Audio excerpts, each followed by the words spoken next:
How to turn off flash notifications on iPhone. To turn off flash notification on your iPhone, first of all, go ahead and open up the settings on your iPhone.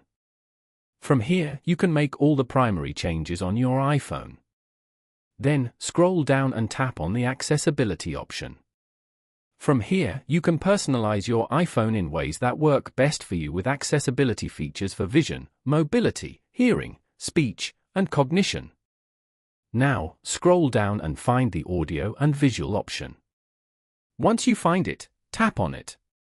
Then, scroll all the way to the bottom.